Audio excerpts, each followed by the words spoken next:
Jadi memang RUU PDP atau Rancangan Undang-Undang Data Pribadi itu hadir bukan tiba-tiba gitu ya. Jadi ingin menjawab kebutuhan dan urgensi yang memang ditemukan lah sebelumnya begitu.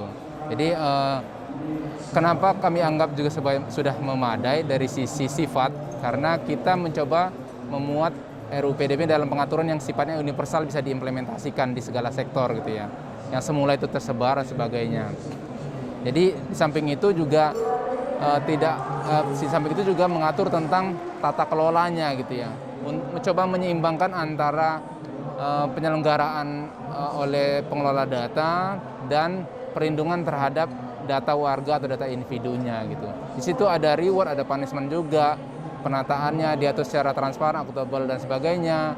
Ada kaidah-kaidah yang sifatnya universal yang bisa diterapkan menjadi syarat, misalkan transfer data, bagaimana transparansi, akuntabel itu bagaimana, dan bagaimana kaidah, itu kita atur di dalam rancangan. Dan kami juga berharap RUU ini bisa mendukung inovasi gitu ya.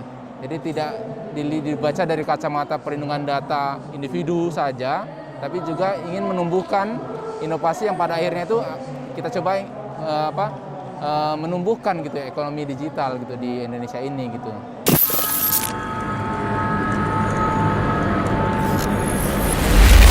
Jadi memang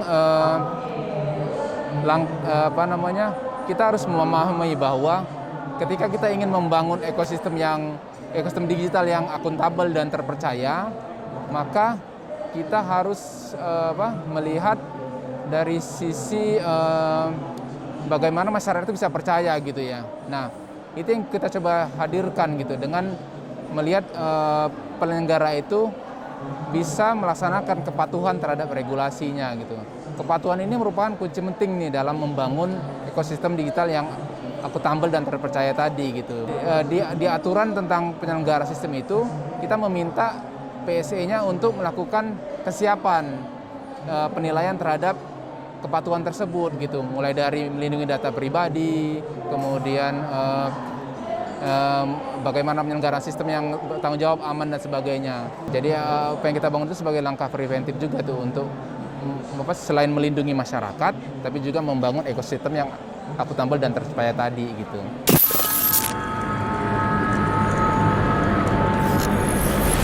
Justru ketika PSE melaksanakan kepatuhannya, di dalam salah satu unsur kepatuhan itu yang melindungi data pribadi, maka disitulah pengakuan perlindungan diri pribadi yang merupakan diamankan oleh konstitusi gitu. Jadi justru malah sejalan gitu ya, dari sisi konstitusi, jaminan melindungi diri pribadi masyarakat atau individu, dengan kehadiran dari PSE itu gitu, untuk menjadi bagian dari ekosistem digital tadi gitu.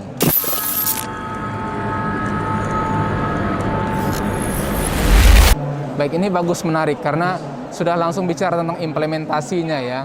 Apakah kemudian masyarakat itu dengan hadirnya RUU ini menjadi lebih percaya terhadap data pribadi yang dilindungi gitu ya. Jadi kalau kami melihat dari perkembangan belakangan ini, untuk awareness dari masyarakat itu sendiri sebenarnya sudah mulai meningkat nih gitu ya. Nah, meningkatnya awareness masyarakat terhadap perlindungan data pribadi ini juga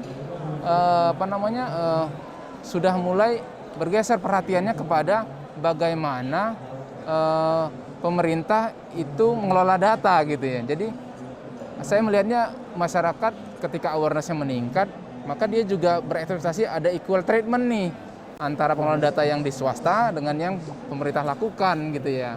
Nah, oleh karena itu Kominfo nih coba menginisiasi adanya roadmap Indonesia Digital tuh, untuk mencoba mengisi dengan menjalankan beberapa transformasi digital di berbagai sektor tadi, mulai dari pemerintahnya yang digital, masyarakatnya, ekosistemnya, lalu kemudian infrastrukturnya dan sebagainya. Jadi kalau saya melihat sih arahnya seperti itu ya. Ekspektasinya harus kita lihat sebagai suatu hal yang positif, lalu kemudian kita lebih banyak bekerjanya gitu ya, untuk memenuhi ekspektasi masyarakat tersebut, sehingga mereka lebih percaya lagi gitu ya dengan hadirnya pemerintah.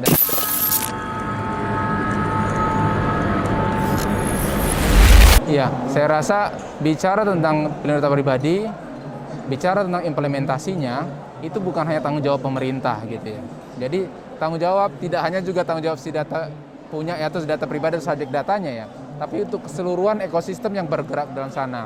Nah, wadah yang dicoba diinisiasi oleh rekan-rekan dengan menginisiasi event transformasi digital ini ya, ini menurut saya hal yang menjadi hal yang positif dan masih sejalan nih dengan agenda transformasi digital yang Kominfo inisiasi dalam roadmap Indonesia Digital itu gitu ya.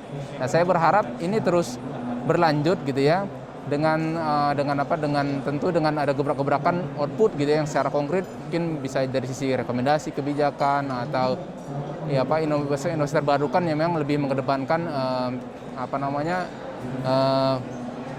keandalan industri dalam negeri gitu ya. Jadi saya rasa itu ya, wadah ini harus kita apresiasi, perlu dilanjutkan. Terus kita dengan ini juga melihat bahwa inovasi dari masyarakat khususnya Indonesia yang dalam negeri itu juga sudah mulai positif gitu ya. Ini kita perlu cermati, menjadi suatu hal yang bekal nih kita untuk membangun transformasi berikutnya gitu.